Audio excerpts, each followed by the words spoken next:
Online class में बड़ा घटा है। हाँ, घटा।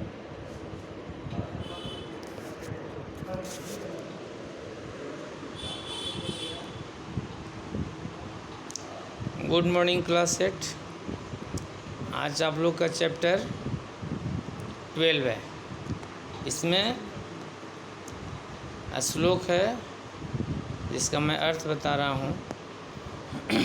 पहला श्लोक है, यम माता पितरो क्लेशम सहते लभते नृणाम न तस्य निष्कृति शक्या कर्तुम वर्षतैरपि। माता पिता जो कष्ट सहकर हम लोग का पालन पोषण करते हैं, उसकी निष्कृति यानी उसकी जो किए हुए कार्य हैं, उसके ऋण से हम लोग सैकड़ों वर्ष में भी ऋण नहीं हो सकते हैं। यानी माता पिता हमारे लिए जितना करते हैं वो कभी भी हम लोग के द्वारा पूरा नहीं किया जा सकता है ना। सैकड़ों वर्ष तक भी हम लोग सेवा करके भी उनकी हम ऋण से ऋण नहीं हो सकते हैं। इसलिए माता पिता का जो धर्म है, कर्म है, वो सबसे महान बताया गया है। दूसरा है, विद्वत्वम च नृपत्वम च नैव तुल्य कदाचन। विद्वत्वम विद्वता में और नृपत्वम राजा में, नैव तुल्यम कदाचनम कभी तुलना नहीं किया जा सकता है।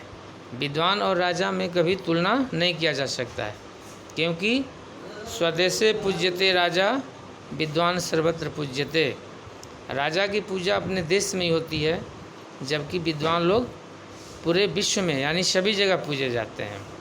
तो राजा अपने राज्य के लिए होता है, लेकिन विद्वान पूरे विश्व के लिए होता है। इसलिए दोनों में कभी तुलना नहीं की जा सकती है। नंबर 3 में है, नारी केल समाकार दृश्यते ही सुहृद जना। जो सुहृद जन है, अच्छे लोग हैं, संत लोग हैं, सज्जन लोग हैं, वो नारियल के फल की तरह होते हैं। नारियल का फल आप लोग देखे होंगे, ऊपर से देखने में रुखड़ा रखता है और नीचे उसमें मीठा पानी, उसका मीठा नारियल और चिकना होता है, यानी सुंदर होता है। और जो दुर्जन लोग होते हैं, अन्य बद्रीकारा, वो बेर की फल की तरह होते हैं। बद्रीकाराम माने बद्री के आकार का, बैर के पेड़ फल जो होता है ना, उसके आकार का होते हैं। बैर का पेड़ आप लोग देखे होंगे, फल देखे होंगे, बहिरे व मनोहरा, जो ऊपर से एकदम चिकना होता है। बेर का जो फल होता है ऊपर से एकदम चिकना होता है, लेकिन उसका बीज देखिएगा एकदम रुखड़ा होता है। तो सज्जन लोग नारियल के फल के समान होते हैं, जो ऊपर से एकदम रुखड़ा और अंदर चिकना होते हैं, माने हृदय के साफ और स्वच्छ होते हैं।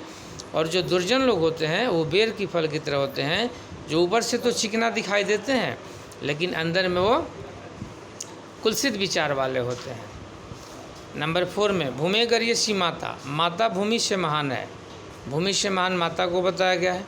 स्वर्गयात उच्चतर पिता, और स्वर्ग से ऊंचा पिता होते हैं। जननी जन्म भूमि से, जननी और जन्म भूमि, माता और मातृभूमि स्वर्गात अपि गर्यसी, स्वर्ग से भी बढ़कर है। यानी भूमि से श्रेष्ठ माता, स्वर्ग से ऊंचा पिता है। जननी और जन्मभूमि यानी माता और मातृभूमि स्वर्ग से भी बढ़कर है।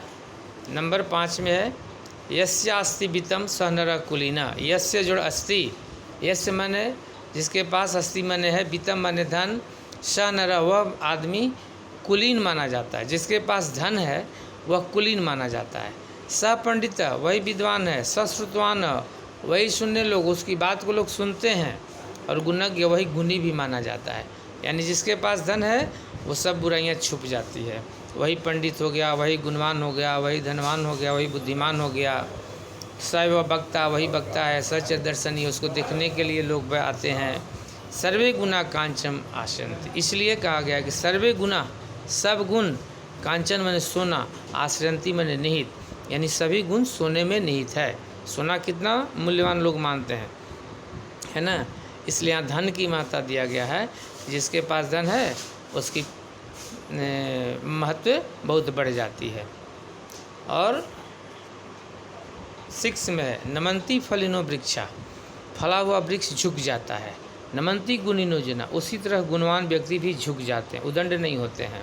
शुष्क वृक्षा से मूर्खा, शुष्क माने सूखा हुआ, वृक्ष माने पेड़, मूर्खा से और मूर्ख, न नमंती कदाचन, कभी झुकते नहीं हैं। सूखा हुआ पेड़ और मूर्ख व्यक्ति कभी झुकता नहीं है। सूखे डाली को अगर आप तोड़िएगा तुरंत टूट जाएगा।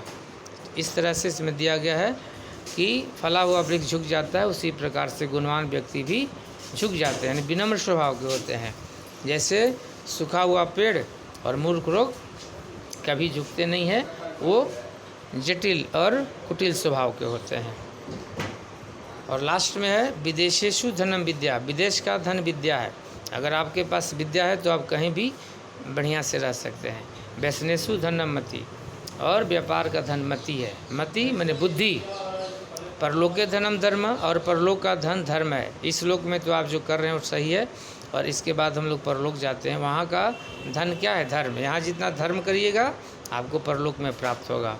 और शीलम सर्वत्र वही धनम, और आपका सील जो स्वभाव है, आचरण है, कैरेक्टर है, ये सबसे उत्तम धन है। ये सभी जगह काम आता है, इस लोक में भी और परलोक में भी। इस तरह से इस वीडियो को आप लोग देखिएगा। इसके बाद मैं अभ्यास भेज दूंगा जो अगले क्लास का आपका होमवर्क होगा। ठीक है, थैंक यू।